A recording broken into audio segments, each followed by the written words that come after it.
En esta charla vamos a ver en profundidad la estética zen en el mundo bonsai, porque siempre se habla de que el bonsai consta de tres partes, que es cultivo, técnica y estética. Quizá en estos últimos años lo que menos importancia se le está dando es a la estética en sí. Y nos olvidamos de que el bonsai, dependiendo de opiniones, puede ser un arte o un artesanado. Pero la parte implícita de hablar de estética es imprescindible. La estética zen se desarrolló sobre lo que se conoce como la Edad Media japonesa. Es verdad que arrastra a otros periodos históricos como la época arcaica y el periodo Heian, pero a la hora de hablar de una obra de arte en la arte fina japonesa, la estética predominante es el zen. Aquí quería recalcar la importancia de la línea de estudio que tenemos muchos aficionados, tanto si hemos estudiado directamente con Kimura o con Kunio Kobayashi o con alguno de sus alumnos. Hubo dos maestros que fueron importantísimos, que fueron Ichiu Katayama y Susumu Sudo. Ichiu Katayama fue conocido por su habilidad para combinar la estética zen del bonsai con los principios del arte zen, y Susumu Sudo, por otro lado, fue instrumental en popularizar el bonsai como una forma de arte accesible y apreciada en el contexto del tokonoma. Quiere decir que prácticamente estos dos maestros son los padres de la visión actual del bonsai, tanto de escuela clásica como de vanguardia. En la segunda parte de la charla he querido analizar en profundidad el concepto tan conocido como wabi sabi. A día de hoy es un término que quizá está un poco prostituido, demasiado comercializado, pero por eso precisamente no quiere decir que sea negativo, sino que hay que ver el por qué realmente ese término está tan popularizado y está tanto en el imaginario de la gente cuando hablamos sobre estética japonesa o sobre estética zen. Como detalle, aquí os dejo un mosaico árabe con siglos de antigüedad que refleja perfectamente el aspecto estético y el espíritu de este término wabi sabi.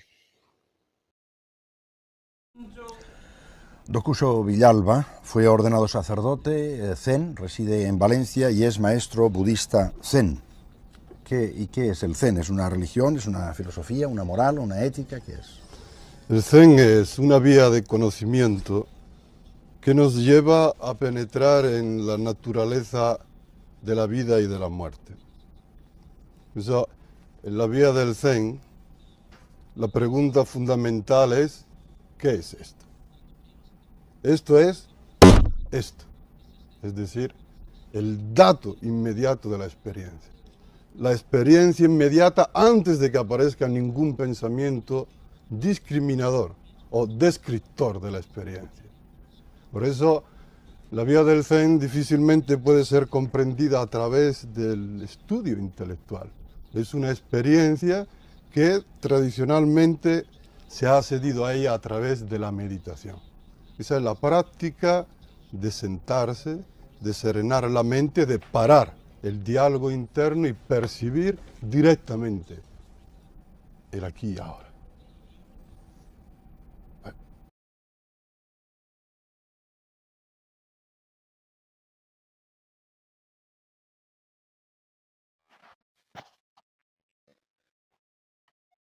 En esta clase vamos a hablar de la importancia de la estética zen dentro del bonsai.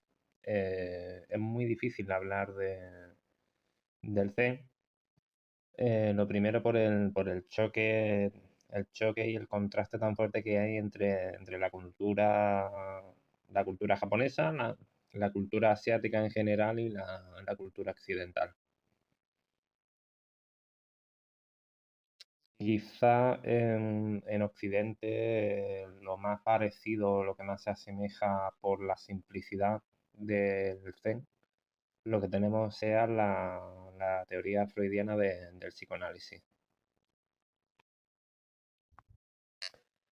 El Zen, como bien indican muchos monjes, es un concepto, una práctica que poco tiene que ver con el intelecto. Como ya acabo de mencionar, es una práctica. Es quizá la forma más sencilla de referirnos a qué es el Zen. Entonces, es una práctica que afecta directamente al corazón o el kokoro, como dicen los japoneses, el cual no se camina con el intelecto, sino más con la experiencia.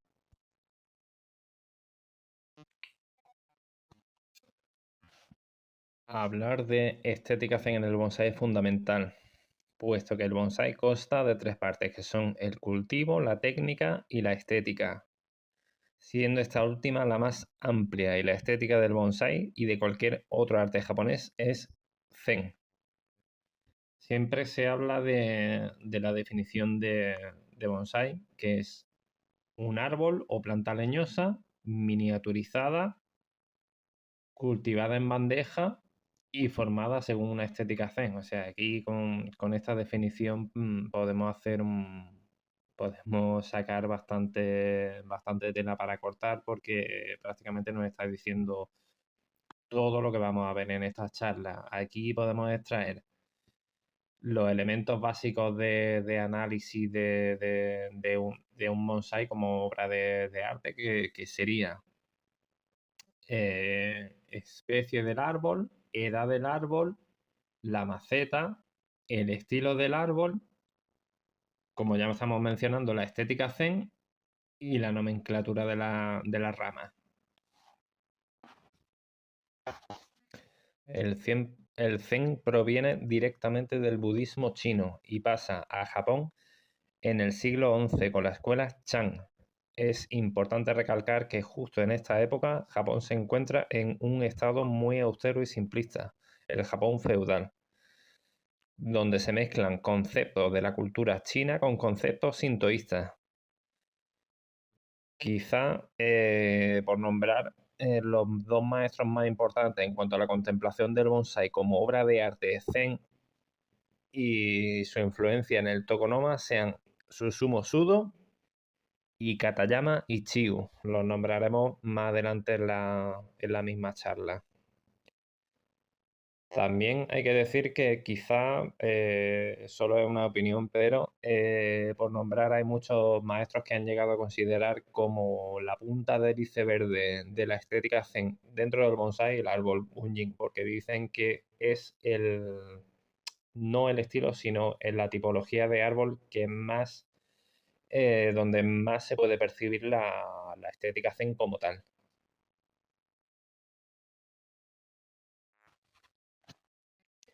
Las artes finas japonesas que están ligadas al zen provienen de una época donde se utilizaban artes como caminos espirituales, puramente prácticos. De ahí proviene el concepto de yokunaru, mejorar con la práctica. La obra de arte zen mejora con el tiempo, y es cuando adquiere una pátina o jidai. Al ser un sentido de belleza universal, se puede aplicar a cualquier arte y cultura. El proceso de mejoramiento con el envejecimiento del objeto zen es al revés del concepto occidental de la belleza del objeto nuevo.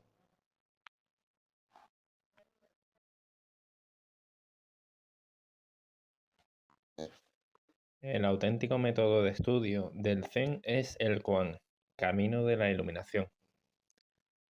El koan lleva a la resolución de problemas que se plantean a través de la simplicidad. Es por eso que en Occidente es tan difícil de comprender, porque es algo muy simple, aunque en Oriente hoy en día quizá también es difícil entenderlo, precisamente por la mentalidad que ellos también están adquiriendo un poco como el occidental. Hay que mencionar que en el mundo antiguo había filosofías, caminos y prácticas que se asemejaban mucho al Zen, que pretendían un mismo resultado, tales como el sufismo o el estoicismo o el taoísmo.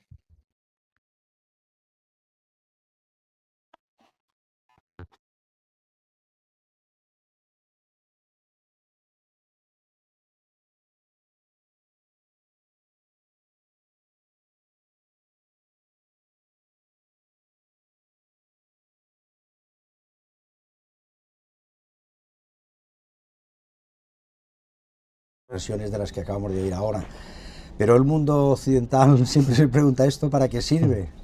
¿Para qué sirve? Pues mira, el Zen sirve quizás para atenuar el exceso de racionalismo y de mentalización que utilizamos en Occidente. Yo diría que sirve para resolver conflictos mentales. Y uno de los maestros Zen decía con mucha sensatez, si trabajas en tu mente, con tu mente, ¿cómo podrás evitar una confusión inmensa? Es evidente que los problemas de la mente es muy difícil arreglarlos con la mente, por eso cuando el señor Cage fue al psicoanalista, pues con muy buen sentido salió huyendo. El gran problema está en que la realidad es este golpe, es esta percepción inmediata, y el ser humano tiene el intelecto, que es su gran bendición y su gran maldición. En cuanto realidad e intelecto se suman, aparece la división entre sujeto y objeto. Y esto trae todos los conflictos. Trae conflictos porque si los intentamos analizar, resulta que el analizador es el analizado. ¿Qué es el analizador? Es un yo. Pero si ustedes piensan y van a buscar cuál es la roca, el meollo del yo, del ego, es un conjunto de memorias y un conjunto de deseos. No hay más, es nada, proyectos y recuerdos. Y en esto basamos nuestro ego y nuestra identidad. Bueno, cuando estos deseos y proyectos se enfrentan con la realidad, aparece un conflicto. Aparece un conflicto porque entonces nosotros vamos a ver la realidad teñida por nuestras preconcepciones que vienen de los recuerdos y teñida a través de nuestras intenciones, que son los deseos y los proyectos. Bueno, entonces el Zen lo que pretende es que captemos la realidad aquí y ahora, quitando entonces intenciones y aumentando la atención. Es decir, que yo resumiría diciendo que el Zen sirve para aumentar la atención y disminuir la intención. Ahora, para aumentar la atención hay que disminuir la identidad, hay que intentar que el ego se disuelva.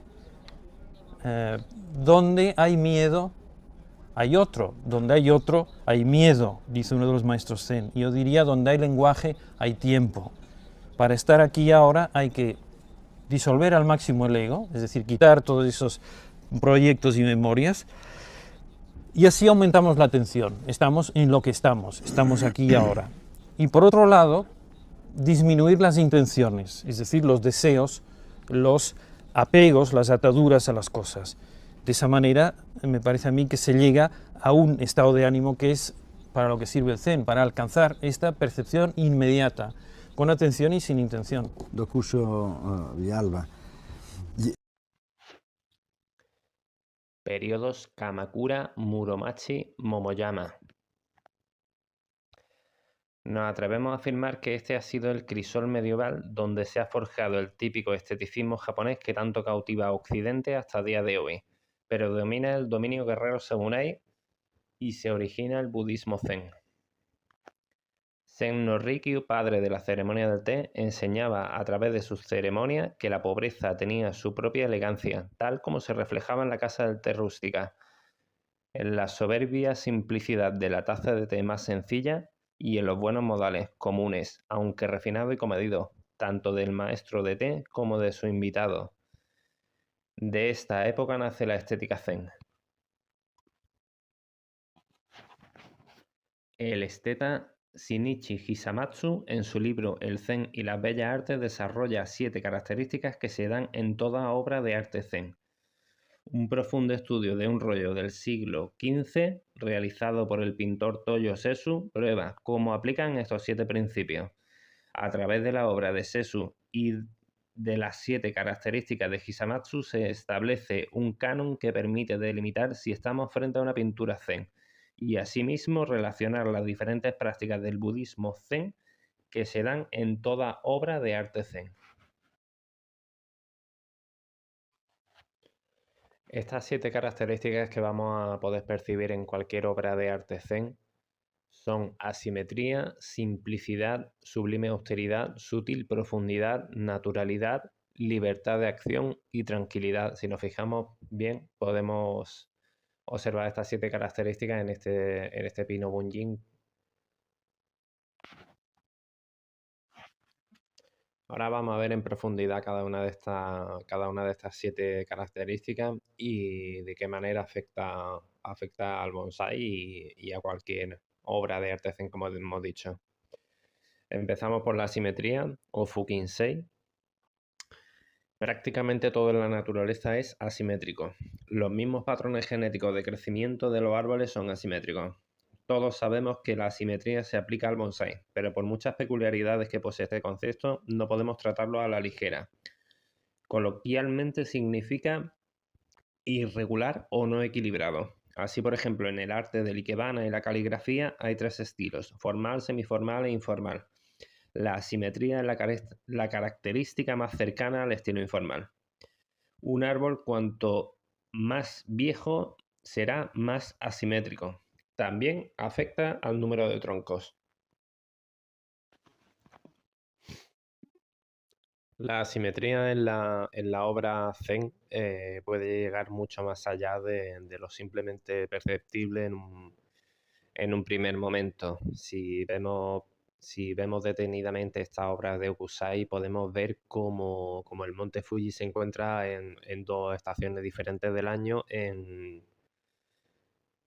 en el primer vistazo y en el reflejo del agua, causando una verdadera sensación de no repetición. Aquí nos referimos que no es solo la asimetría física, sino la no repetición y la aceptación de la imperfección. O también podemos ver cómo la asimetría puede ser un simple detalle mínimo, como en esta taza de té, que es precisamente lo que estábamos hablando, esa aceptación de la imperfección que dota de mucha más naturalidad a la obra. Yohaku no Bi es un valor estético que está a medio camino entre la asimetría y la simplicidad y representa la belleza del vacío. La habilidad en el uso de la sustancia es crucial, tal como el empleo de los espacios vacíos. Como decía Antonio Gaudí, la arquitectura es la ordenación de la luz, que debe ser la justa, ni mucha ni poca, que no cegue y que no se aciega.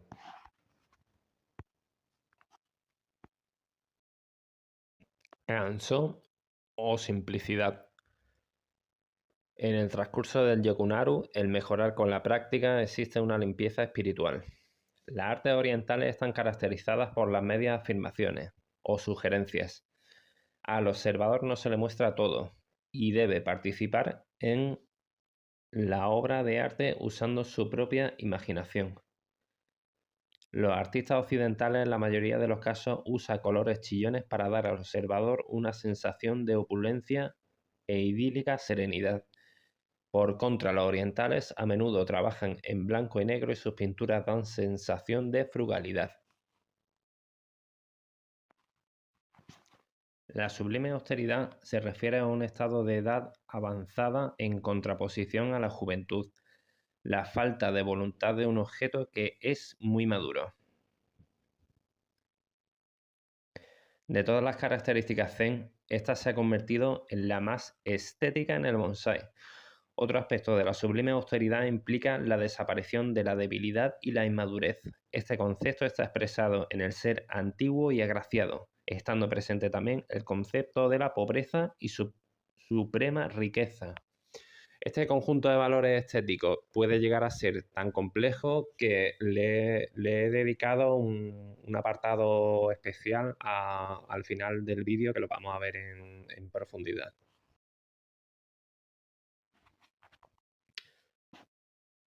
Sutil profundidad o Yugen. Con el paso del tiempo llegué a escuchar a algún maestro bonsai decirme que quizá este sea el valor estético zen más importante dentro del bonsai. Es una opinión personal de cada uno. Yugen consta de dos caracteres chinos: Yu, profundidad y oscuridad, y Gen, misterio, sublimidad.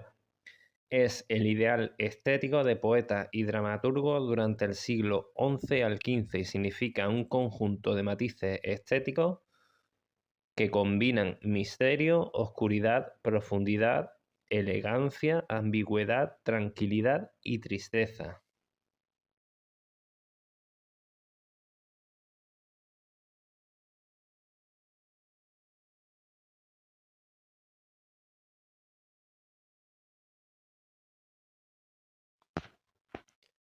Aunque quizá este valor estético en el bonsai sea el más evidente, Chisen o la naturalidad significa la falta absoluta de artificio. Nada tiene que ser forzado. Un ejemplo puede ser la risa espontánea en contraposición a la risotada falsa. ¿Cuántas veces no se ha visto un bonsai con una forma demasiado perfecta o con un yin blanco como el papel apareciendo antinatural? Es la verdadera originalidad opuesta a una forzada conformidad y una verdadera sencillez.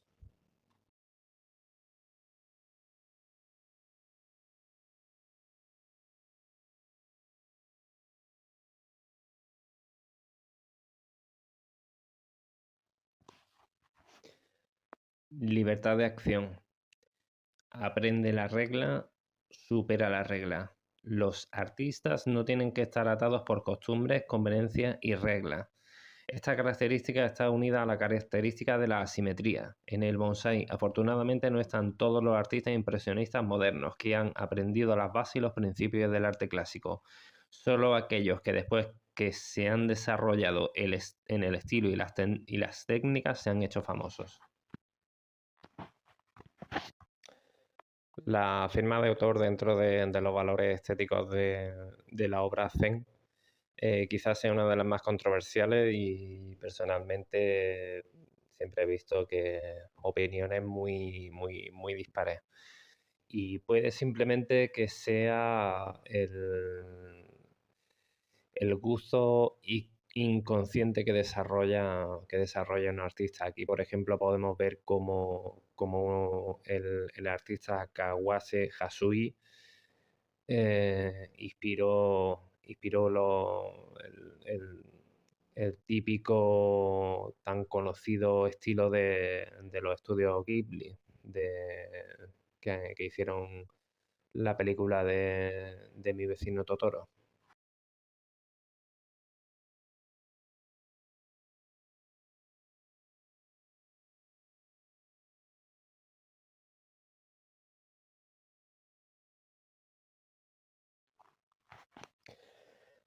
Yo, por ejemplo, en lo personal, sea el estilo que sea, aprecio mucho el bonsai con una saciedad exageradamente grande, tanto en estilo cascada, como el caso que estamos viendo, como por ejemplo es muy representativo de lo que yo llamo el moyoki mediterráneo, que se suele dar en el género Quercus, que puede llegar a representar casi la mitad total de la copa del árbol. Terminamos con el Seiyaku, la tranquilidad. Va más allá de la verdadera calma o quietud. Sugiere que no hay falta de tranquilidad cuando se produce sonido o movimiento. Un verdadero objeto zen tiene que ser el descanso en medio de la acción. Todos estos elementos que hemos visto junto al gusto por las cosas antiguas o envejecidas, constituyen el concepto de wabi-sabi, que son términos que no se pueden traducir completamente. En cambio, chowa es un término mucho más fácil de traducir. Puede considerarse como armonía, que en nuestro mundo es aquel sublime equilibrio entre la perfección de la naturaleza y la mano del hombre. Por resumir, la armonía visual.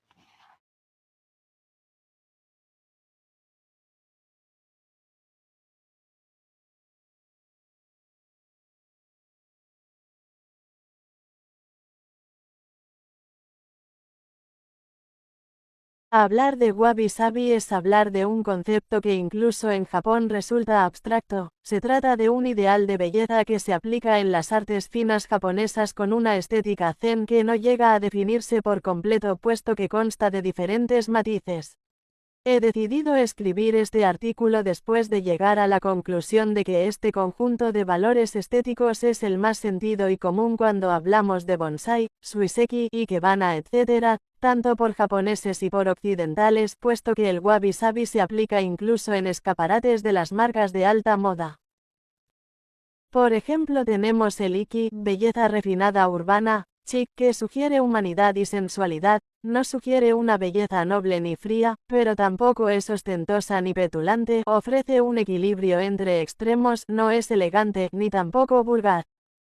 El término wabi procede del adjetivo wabishi, solitario, sin recursos materiales. Los poetas medievales modificaron su sentido dándole un valor positivo, convirtiendo la soledad y pobreza en una liberación espiritual. El término sabi expresa desolación y frialdad invernal como en el poema del cañizal seco en una playa solitaria de un paisaje de invierno. Es la espiritualidad budista que resalta la soledad de la existencia humana y anima a aceptar y alegrarse incluso de la misma. Casi desde sus comienzos el wabi-sabi se ha asociado superficialmente al budismo zen. En muchos aspectos el wabi-sabi se podría denominar el zen de las cosas, puesto que hereda muchos de los principios espirituales y filosóficos esenciales del zen. El aislamiento y la pobreza voluntaria llegaron a considerarse como oportunidades para la riqueza espiritual. Este tipo de vida favorecía la apreciación de los detalles más insignificantes de la vida cotidiana y la percepción de la belleza en los aspectos desconocidos y olvidados de la naturaleza. Los primeros maestros del té eran monjes y sacerdotes que practicaban el zen. El conocimiento solo se puede transmitir de pensamiento a pensamiento, no a través de la palabra. A Sen no Rikyu, el maestro del té y juez de la elegancia, se le suele atribuir el desarrollo ulterior de la estética japonesa de la sencillez. Era él quien recordaba a sus discípulos que la ceremonia del té no consiste en nada más que hervir agua, servir el té y bebérselo. El regreso de Rikyu a la simplicidad también chocó frontalmente con el afán de ostentación que constituía el imperativo cultural de su señor, el caudillo Toyotomi Hideyoshi.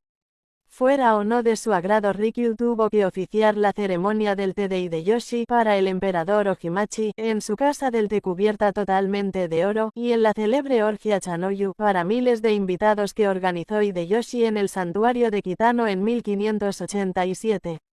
El conflicto de sensibilidad que resultó de aquellos acontecimientos obligaron a Rikyu a suicidarse. Entre los diversos cargos que se le imputaban, aunque nunca fueron demostrados, uno de ellos fue que había hecho fortuna con la simplicidad, que había pedido precios exorbitantes por sus utensilios para la ceremonia del té. Un término que suele asociarse al wabi-sabi es el shibui, que en origen describía algo astringente, seco, sutil y modesto. Al poco su uso dejó de estar limitado al color, al diseño y al buen gusto y pasó a referirse al comportamiento social en general.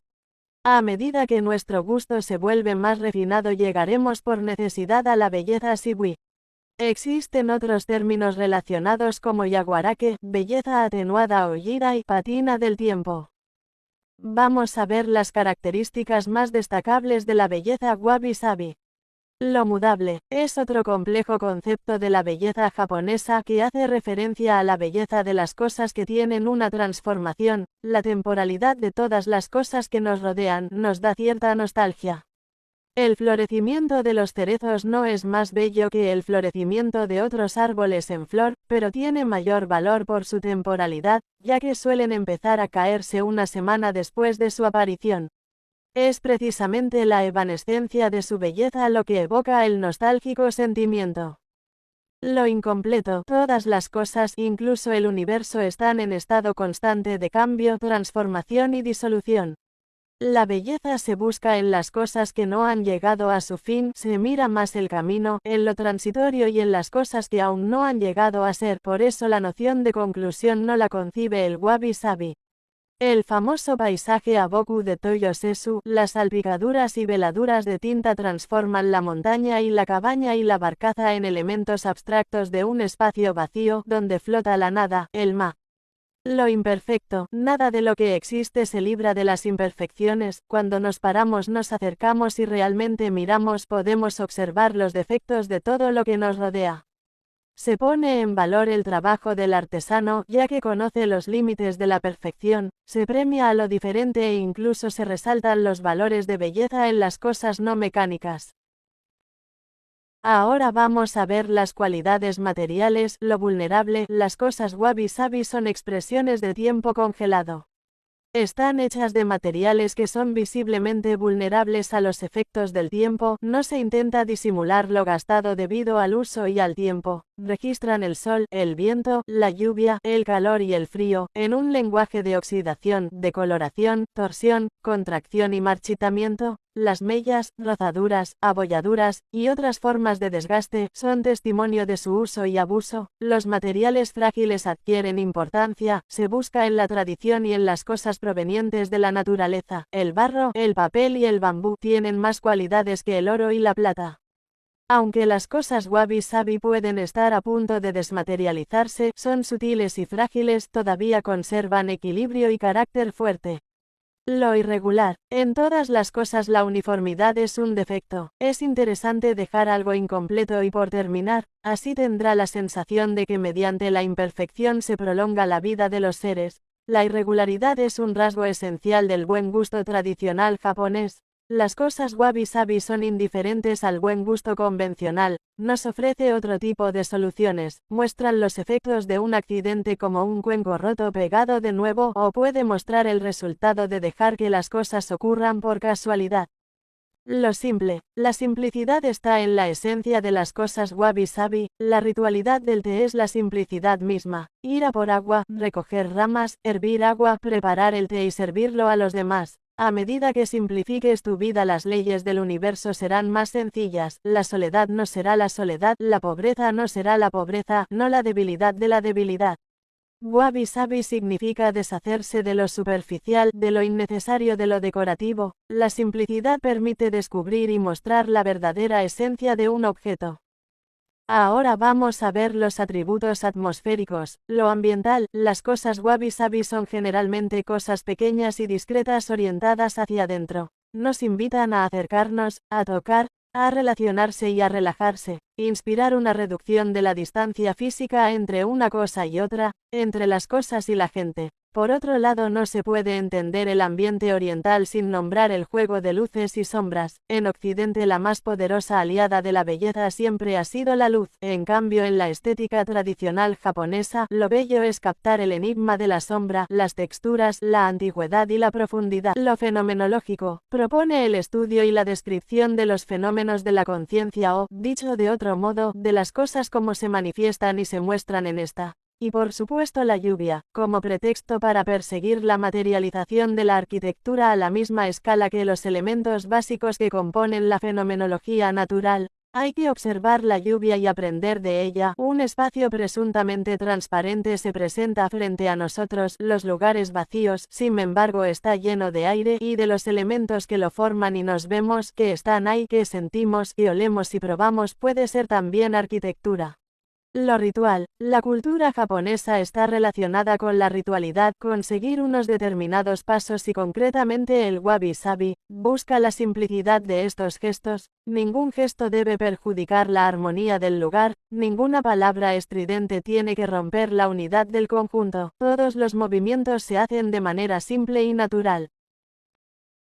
Para ver el reflejo del wabi-sabi en el bonsái, el maestro Kimura recomienda el estudio de las grandes obras japonesas conocidas como Kicho Bonsai, y a la misma vez, estudiar el árbol centenario y milenario en la naturaleza.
Otro tipo de bonsái que genera una fuerte sensación de wabi-sabi son los bonsáis históricos que sabemos que llevan viviendo en maceta desde hace siglos, como el de esta foto, el pino de 5 agujas famoso de la Casa Imperial de Japón con 500 años de edad y que lleva 400 años como bonsái.